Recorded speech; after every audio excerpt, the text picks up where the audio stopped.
Hello boys and girls, it's so lovely to be able to back in church with you all and to be able to come and speak to you this morning, although I'm still up on the screen. But today we're looking at the book of Joshua and we're looking at chapter 5. And a few weeks back, Connor did a children's address, and in the children's address we played a game called Where's Wally. Now I love Where's Wally, it's so much fun and I'm sure you do too. But Where's Wally is actually pretty hard, isn't it? Like sometimes it could take me a good 5 minutes before I actually can find him on the screen. And I loved seeing some of the pictures after that service of people right up the screen and really trying to concentrate, trying to find out where he was. But why is it so difficult to find Wally?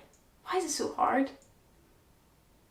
Well, it's because, as you can see in this picture, Wally blends in. He blends into the crowd so you can't see him. He hides in plain sight.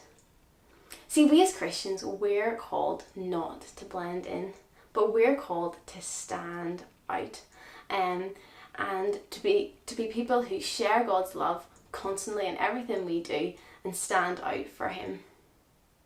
And in our passage today, the Israelites were told to do the same.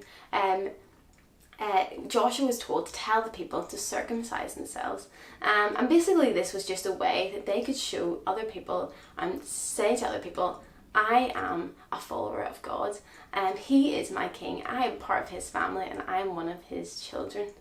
And like the Israelites, we are called to do the same. We're called to be people who stand up and declare that we are part of God's family, that we are His children. But how, as Christians, do we do that today? How do we do that? How do we show God's love and stand up for Him today? Well, thankfully when I was thinking about it during the week, we don't have to do circumcision. And it's actually quite straightforward. See, we don't have to wear big funky hats or stand out wearing crazy outfits. We don't have to stand on a big platform. We don't have to even be famous or celebrities. We don't have to be like that. Do you know what? We don't even really have to be very good at speaking. So we don't. I kind of just mumble all the time. So you don't have to be a good speaker. But all you have to do is be yourself. Where you are, God has put you in a situation and in circumstances, in a place to shine for God, just where you are. Maybe you're in school. You could shine as a light for God and stand up for Him by being friendly to all of your classmates, not leaving anyone out, sharing your toys, your books, your pencils and all that kind of stuff with your friends.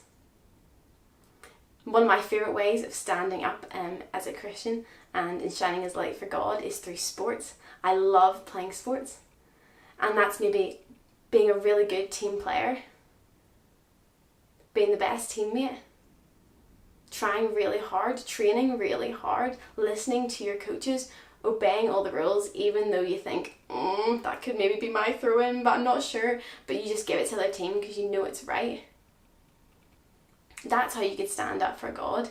You'd say to them, well, I'm not doing this to glorify myself. I'm doing this to glorify God. I want to praise God as I play my sports. Maybe you're just having friends over and you just want them to have a really good time. Maybe you can invite them to different organisations when they're over in church, when they start back. You could say, I go to this organisation called CE in church and I really love it and I would love you to come along with me. Maybe that's the way you could stand up for God. Inviting people along to church, Sunday school. Even adults at work. You could tell your parents, now Mum, make sure you, when you're at work today, you show love to the people in your work. Stand up for God when you're at work today. That would be really good. You see, we don't just stand up to glorify ourselves. We don't stand up for God just to show that we're great Christians. We don't do it for that. We stand up, one, because it strengthens our relationship with God. It means that everywhere we go, God is with us and He is helping us to stand up, and that really strengthens our relationship with Him. But the other thing is that it helps others come to know Jesus as well. It enables others to see who God is, to see what Jesus has done for us, so that they can be a part of our family of Christians. I like to think of it as wearing masks, for example. At the beginning, not very many people wore masks, and then maybe it's a bit of a touchy subject. But as more and more people wear them, others wear them as well. And now look, you go into a shop and basically everyone is wearing a mask. And one of the ways if we stand up for Jesus, other people will do the same.